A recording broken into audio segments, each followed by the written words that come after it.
Hi guys, I've been asked to provide a quick list of tips, the hard bit being quick because this is a subject on which I could talk on forever. So I'll just start off with a quick summary of some of the main staple foods which I try to incorporate into my daily diet. They are avocados, eggs, nuts, water with lemon, tomatoes, pepper, cinnamon and spinach. Most of that list is probably obvious, but there may be one or two things which kind of stand out to you, like what? Water with lemon? Yeah, water with lemon. The reason being that, as we all know, water is very important for us. It helps us to live, and as I like living, I like to incorporate water on a daily basis. In fact, if you don't realize the importance of water, for about 2 to 3 days, first thing, as soon as you wake up, have a large glass of water and see how quickly that grogginess actually departs. But anyway, water with lemon. I drink that for 2 reasons. Number one, because of the antibacterial agents to which lemon actually has, so it acts as a natural kind of cleanser and again wakes you up. The second reason is because it actually suppresses hunger. So if you should be having snacks like between like your breakfast and your lunch, but if you want to make that process easier between those 2 times, stick some lemon in your water and drink that. Okay, and you will find that should actually help you along. Absolutely minimal amount of calories. I would be surprised if it's 1 calorie. The other one again, which might stand out, might be cinnamon. What exactly am I doing with cinnamon? Am I just eating cinnamon on its own? Oh, no, I'm not. What I'm doing is I'm using that as a substitute for sugar wherever possible. I do not do it all the time, and I'm still yet to get around to actually doing it at work. However, I do put it in my morning coffee, and even I've experimented with tea, although I'm not too sure about that. Disclaimer, I am a human lab rat. I am a continuous work in progress. I try things, some are correct, some are not, and then I move forward. It's a constant experiment. In fact, and that brings me to my last 2 tips, which are podcasts and imagination, or maybe I should say research and imagination. But most of my research is helped along by podcasts, because there's so many of them actually out there which are delivered in quite a fun way, which you can stop and start at your own leisure, and you can collect up to a year's information within the space of 3 hours. The second one was imagination, because with whatever you find out, if you find out that eggs and, for example, tomatoes are really good, maybe with turmeric, try it out. I mean, if it doesn't work, if it's not for you, it's not for you. But, have fun with it. Be creative. Good luck. Bye.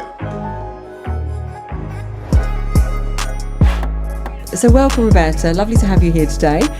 You work for Integra as a resistance training specialist, yes, which is a specialist personal trainer. Can you define what that stands for? Yes, so we deal with training people via resistance training, so looking at weightlifting and various ways to apply load to the body, but specialist in looking at somebody's unique anatomy and structure before loading them. So it's another level really to personal training, isn't it? Yes, it's definitely a much deeper analysis of what you're about to do before you do it, and who, in terms of the individual, you're about to apply weights and resistance to. So you're very healthy with your food? I'm very regular with my food, and I'm very healthy with my food, because my mood gets affected if I don't eat well. Yes, and I think that is, a lot of people are not aware of that. They don't realise that if they don't have the proper nutrition, absolutely, that they're not going to be firing on all cylinders, and either physically or mentally. Yeah, you don't need to put too much effort in. Yeah, so long as you just get things in a slight routine. Absolutely, it's just good nutritious food regularly.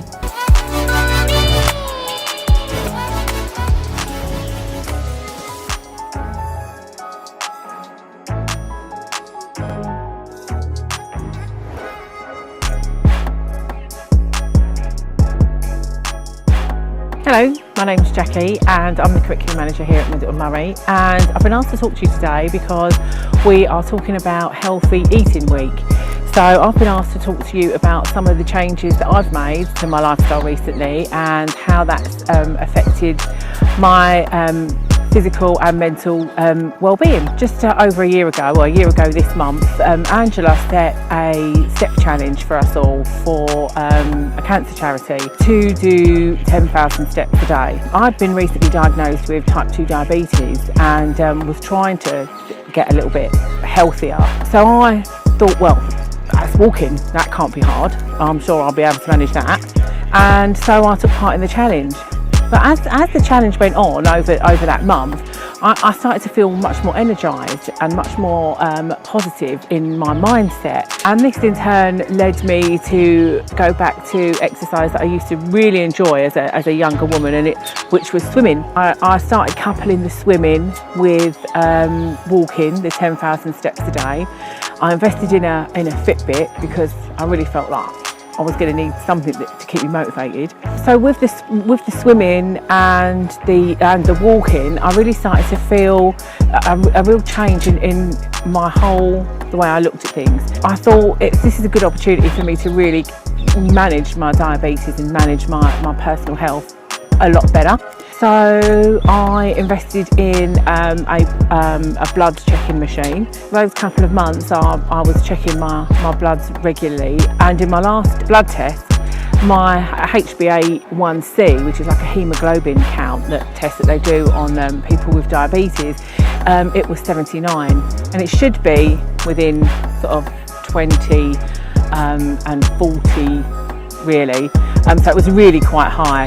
So I started doing this exercise and managing my health a little bit better, and I started to eat better, and I started to monitor my blood sugar levels regularly, just to see how that was going to affect my overall health and well-being. 3 months into that challenge, I went back and had more blood tests, and I couldn't believe it when my HbA1c count had come down from 79 to 49. Couldn't believe it. So the impact that the exercise in particular had on that was really great. But really it's the eating habits that I've changed the most. Now I'm much more aware of how many carbohydrates I'm putting into my body every day.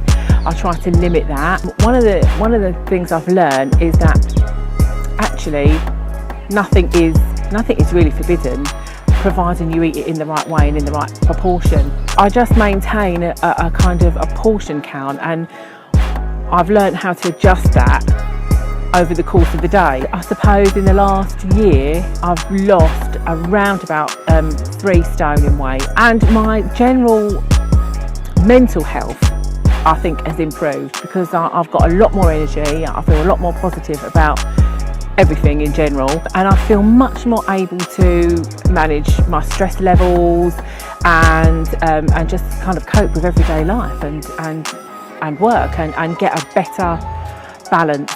In terms of what I try and do to eat healthily, I try and eat fruit with every meal, keep my carb intake nice and low, fairly low fat, but we all need a treat now and again, and a bit of a cheat. But a bit of a cheat now and again is a lot healthier than just not worrying about what you're eating. I would say that healthy eating and just changing my diet and just making a number of small changes has actually made a big difference to my overall health and lifestyle.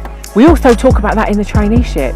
At Middleton Murray, we have a whole session on how to make healthy choices, healthy lifestyles, how to manage making decisions. We talk about things that might be detrimental to your health and how to avoid them, or just moderate them and keep them to a minimum. Because we feel really strongly at Middleton Murray that having a healthy body and a healthy mind actually makes you better at your job and more able to cope and less likely to be off sick. So we want to kind of get our young learners to kind of start adopting those habits early on, which will hopefully set them up for the rest of their careers. Really, it's a lifestyle change that you have to adopt, and it's working for me. So hopefully it will continue to do so, and who knows what I'm going to look like this time next year.